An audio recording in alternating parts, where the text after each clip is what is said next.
Au théâtre Île 80, tous les jours, 20h45, ça s'appelle Ces femmes, la compagnie Théâtroscope. Alors, Laure-Estelle Nézan, bonjour Laure. Nous avons Alice Ménil, bonjour Alice. Nous avons également Leslie Ruiz, bonjour Leslie. Et nous avons Mathilde Bourbin, bonjour Mathilde. Et puis, votre metteur en scène, Svetlana de Quéron, bonjour. On va parler de ce spectacle, Ces femmes réunies sur scène. Alors vous êtes toutes les quatre sur scène, évidemment. L'histoire de Victor, qui est très partagée entre les quatre femmes de sa vie. Il y a Léo, sa fille, il y a Louise, sa complice, Juliette, qui est sa maîtresse, et Sarah, qui est sa muse. Comment vous partagez cet homme-là pendant le spectacle ?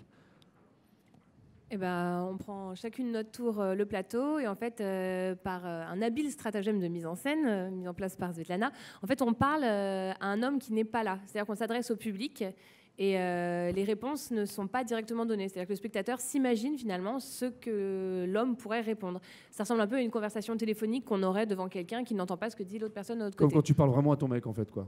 Exactement, en fait. Voilà, sauf que là, généralement, j'ai du mal à enchaîner, mais c'est ça. Alors, on a dû créer très imaginatif. Svetlana, c'est vous qui avez imaginé ce concept, cet échange ? Oui, tout à fait.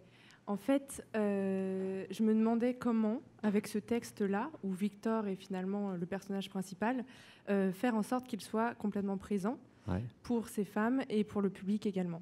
Donc le plus simple, c'était que le public soit Victor.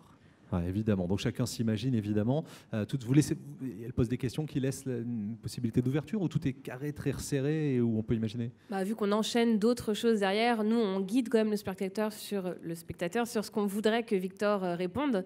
Mais non, les choses sont quand même laissées à la suggestion de l'audience. Après, on a aussi des scènes en duo, en trio, et au fur et à mesure de la pièce, en fait, quand les différentes relations de Victor avec ses femmes sont mises en place, on va aussi se rencontrer les unes les autres, et c'est ça aussi qui donne le piquant de l'histoire.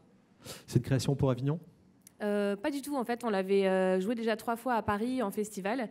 Mais cette pièce, en fait, avait été commandée par Alice à Hugo Le Guen, donc l'auteur, parce qu'Alice avait fait Avignon déjà il y a 3 ans. Et au bord d'une piscine, elle s'était dit qu'est-ce qui marcherait à Avignon ? Et donc, elle s'était dit 4 femmes. Et de là est partie l'histoire. Je ne sais pas si tu veux en rajouter ou pas. Oui, je suis rentrée et j'ai demandé à Hugo Le Guen de m'écrire une pièce de 4 femmes. Je savais qui étaient les femmes, qui serait la metteur en scène. J'avais déjà tout vu dans ma tête un c'est peu une vraie commande, avant. Ouais. Et 2 mois après, j'ai eu la pièce parce que ça l'a vraiment inspirée. Et donc, du coup, 6 mois ou 1 an après, on faisait notre premier festival et ça a marché comme ça. Et depuis, ça marche du feu. C'est vraiment un projet sentimental. Voilà. Donc, subjectif d'un homme, c'est ça, hein ? C'est un homme qui a écrit, c'est ça, hein ? Oui, ah, d'accord. c'est ça. C'est un homme qui a écrit pour 4 femmes. Vous avez retravaillé derrière un peu l'écriture ou c'était déjà bien ? Ah ouais. Léger. Okay. Joker. Joker, carrément. À voir, à découvrir, 20h45 au théâtre Île 80, Ces femmes. Merci beaucoup à toutes les 5 d'être venues sur le plateau de Festival of TV. À bientôt. Bon festival, merci.